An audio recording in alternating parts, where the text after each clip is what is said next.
Okay, students, in the previous class, we had already read about the present tense. हमने जो previous class था उसमें present tense के बारे में पढ़ा है और आज हम पास्ट टेंस देखेंगे। पास्ट टेंस का पहला वाला एस्पेक्ट है द पास्ट इंडेफिनाइट टेंस और द सिंपल पास्ट टेंस। इसको सिंपल पास्ट भी बोला जाता है, पास्ट इंडेफिनाइट भी बोला जाता है। In the simple past tense the second form of the verb is used. जो वर्ब का सेकेंड फॉर्म होता है, जो पास्ट फॉर्म होता है, present, past, past participle, 3 forms होते हैं। तो जो सेकेंड वाला फॉर्म होता है वही हम पास्ट टेंस में यूज़ करेंगे। जैसे कि he came here yesterday. Came is the past form of the verb come. Did is used in the negative and interrogative sentences. Did is also used to lay emphasis.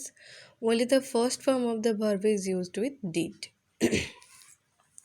अगर हम past simple के sentence को interrogative या फिर negative बनाएंगे तो वहाँ पर हम did का यूज़ करेंगे। सो हम देखेंगे इंटरोगेटिव सेंटेंस कैसे होगा।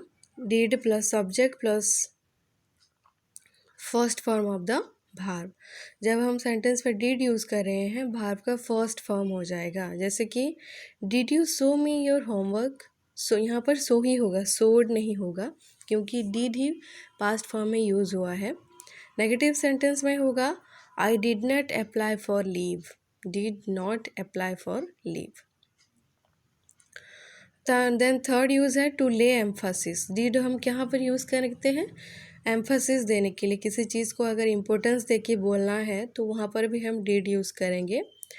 I did try to solve the question but was not able to solve it. I did try to solve the question but was not able to solve it. Did try, यहाँ पर एम्फासिस दे के बोला जा रहा है कि उसने क्वेश्चन को सॉल्व करने की कोशिश की थी। देन इसके यूजेस देखे होंगे हम। The past indefinite tense is used to express an action completed in the past with reference to the time of speaking. हम जब बोल रहे हैं उस टाइम को रेफ़र करेंगे, उस टाइम के भी बारे में भी बोलेंगे और जो एक्शन पास्ट में कंप्लीट हो गया था उसके बारे में एक्सप्रेस करेंगे। जैसे कि I saw many birds in the zoo. Saw many birds in the zoo, जो एक्शन पास्ट में कंप्लीट हो चुका है। दूसरा वाला यूज़ है टू एक्सप्रेस हैबिचुअल और regular action in the past. आपके पास्ट में कोई हैबिचुअल एक्शन होगा, आप कोई काम रेगुलरली कर रहे होगे, तो उसको एक्सप्रेस करने के लिए भी हम पास्ट सिंपल टेंस यूज़ करेंगे। जैसे कि Gandhi ji always spoke the truth. उनका हैबिट था कि वो हमेशा ट्रूथ ही बोलते थे। Then to express an event which occurred at a particular point in the past. जो ऐसा भी कोई इवेंट हो जो पास्ट में हो गया हो, वहाँ पर भी पास्ट सिंपल यूज़ करेंगे। जैसे कि my father came back home yesterday. मेरे फादर कल घर वापस आए। To express an action which occupied a period of time in the past but is now ended. Past में ऐसा कोई एक्शन चल रहा था लेकिन अभी ख़त्म हो चुका है। जैसे कि we lived in this house for 10 years। अभी वो नहीं रह रहे हैं। I stayed at the green hotel for 2 months। लेकिन वो अभी नहीं रह रहा है, पास्ट में रह रहा था। To express an action where some word showing past action that is yesterday, ago, last etcetera is given in the sentence.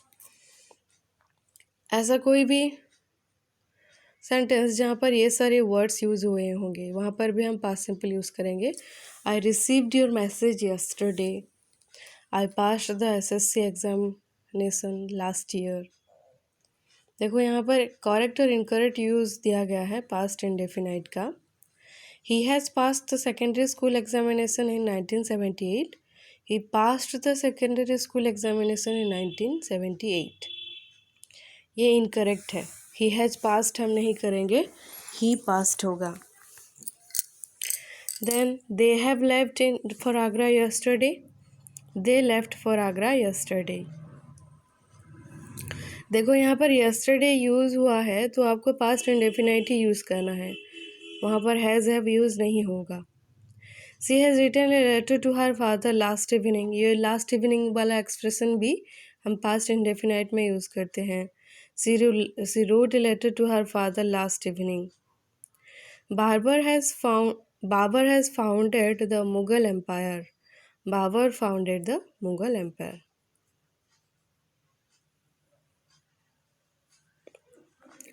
देखो यहाँ पर डिफरेंस बोला गया है कि अगर सेंटेंस में हम हैज़ यूज़ कर रहे हैं तो उसका मीनिंग क्या होगा, अगर पास्ट सिंपल में लिख रहे हैं सेंटेंस को तो उसका मीनिंग क्या होगा। He has worked in this office for 5 years का इसका मतलब क्या है कि वो अभी भी उस ऑफिस में काम कर रहा है। लेकिन he worked in this office for 5 years का मतलब है कि अभी वो ऑफिस में काम नहीं कर रहा है, वो उसका काम ख़त्म हो चुका है। Okay student, this is all about past indefinite tense. Now we shall see the past continuous tense, जो सेकेंड एस्पेक्ट है पास्ट टेंस का। इसका स्ट्रक्चर तो आप लोगों को पता है, सब्जेक्ट प्लस वाज और were plus first form of the verb plus ING form. Verb का फर्स्ट फॉर्म में हम आईएनजी ऐड करेंगे और वाज और वेयर लिखेंगे उसके साथ। The past continuous tense denotes an action going on in the past. In order to form past continuous tense, we add present participle to was और were. Present participle मतलब verb के main form में हम ing add कर रहे हैं। और past continuous tense किसको समझाता है कि an action going on in the past, एक एक्शन जो था जो पास्ट में कंटिन्यू हो रहा था। जैसे कि the train was running at full speed, train चल रहा था फुल स्पीड में। इसका नेगेटिव फॉर्म है वाज के बाद हम नॉट यूज़ करेंगे। She was not weeping.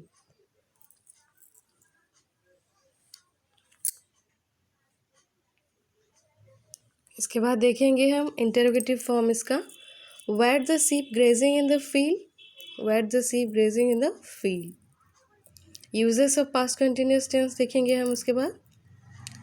The past continuous tense is used to express an action that was happening in the past at the time of speaking. The time of the action may or may not be mentioned. काम जब हो रहा होगा उसको mention कर भी सकते हैं, नहीं भी किया जा रहा हो तो भी ठीक है सेंटेंस। और एक ऐसा एक्शन जो पास्ट में कंटिन्यू था, जैसे कि the old lady was crying at the top of her voice, they were not making a noise. The use of this tense with simple past tense denotes that the previous action was going on when the latter action took place. अगर हम simple past के साथ past continuous को use कर रहे हैं, दोनों ही aspects को एक साथ एक सेंटेंस में यूज़ कर रहे हैं तो उसका मतलब क्या होगा, दो एक्शन अगर हो रहे हैं that the previous action was going on when the latter action took place. जो पहला वाला एक्शन है, जो एक्शन पहले हुआ था जो काम, वो कंटिन्यू है, उसी टाइम लेटर एक्शन होता है। जैसे कि my mother was cooking the food when I reached home. बहुत टाइम पहले से ही वो कुकिंग कंटिन्यू कर रही थी, तभी वो लेटर वाला एक्शन हुआ कि बाद में जो हुआ वो था वो घर पहुंचा। जो काम बाद में होगा उसके लिए पास्ट सिंपल यूज़ किया जाएगा, जो काम पहले से कंटिन्यू हो रहा होगा उसके लिए हम पास्ट प्रोग्रेसिव यूज़ करेंगे।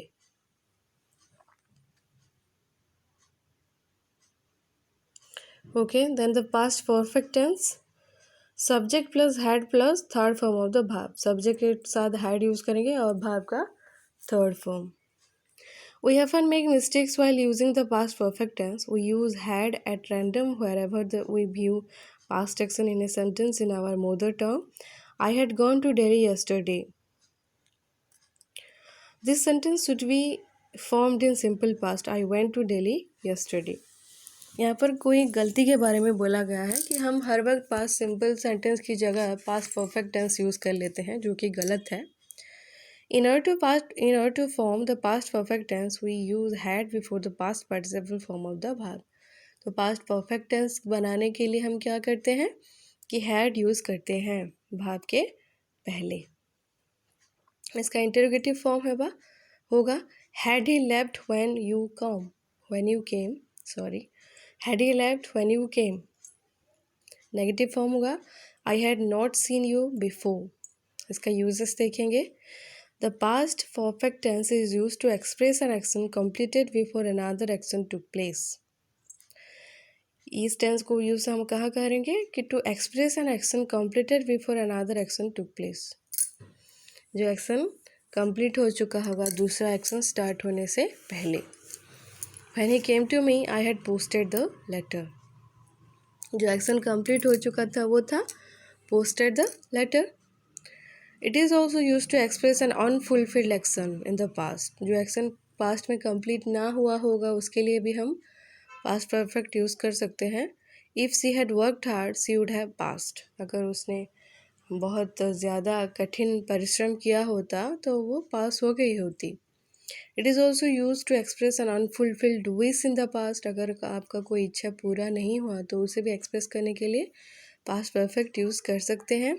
आई wish I had won the election. उसके बाद का यूज़ है टू डिनोट द एक्शन और event which had been completed before some point of time. By afternoon he had completed much work. Some point of time मतलब यहाँ पर afternoon को हम समझेंगे इस एग्जाम्पल में। एक टाइम से पहले जो एक्शन कंप्लीट हो चुका होगा। By afternoon he had completed much work. Use of past indefinite and past perfect tense in time clauses. हम देखेंगे कि पास्ट इंडेफिनाइट या फिर पास्ट सिंपल या और पास्ट परफेक्ट टेंस को हम कैसे यूज़ करेंगे। We can express time by using some time denoting adverbs or through adverbial clauses of time. The combination of two past actions depends on their mutual relevance. अगर हम दो actions को एक साथ लिख रहे हैं एक सेंटेंस में तो उनके रिलेवेंस के अनुसार से हम उसको यूज़ कर सकते हैं। अगर वो दोनों उनके रिलेवेंस हैं, अगर उनके में जुड़ाव है तभी उनको यूज़ कर सकते हैं। I had waited for my friend until he arrived. After he had sailed many days, the mariner reached the coast. देखो यहाँ पर यूज़ किया गया है पास्ट इंडेफिनाइट भी और पास्ट परफेक्ट भी। I had waited for my friend until he arrived, उसके आने तक मैंने उसके लिए वेट किया था अपने फ्रेंड के लिए। After he had sailed many days the miner reached the coast, बहुत दिन सेल करने के बाद वो पहुँचा कोस्ट में। देन उसके बाद past perfect continuous tense expresses an action that had been going on for some time in the past. ऐसा एक्शन जो पास्ट में कुछ टाइम के लिए कंटिन्यू हुआ था। इसका स्ट्रक्चर है हैड प्लस बीन प्लस भार का प्रेजेंट पार्टिसिपल फॉर्म।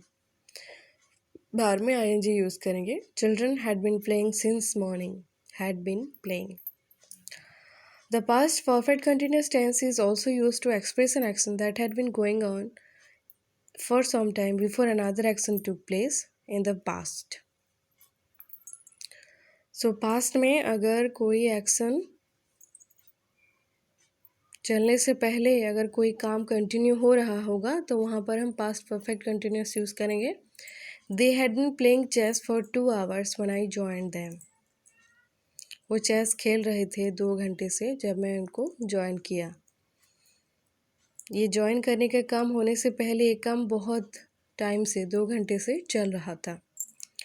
इसका इंटरोगेटिव फॉर्म है had he been quarrelling with you for some time. Had sentence के पहले आ जाएगा, उसके बाद सब्जेक्ट, उसके बाद बीन।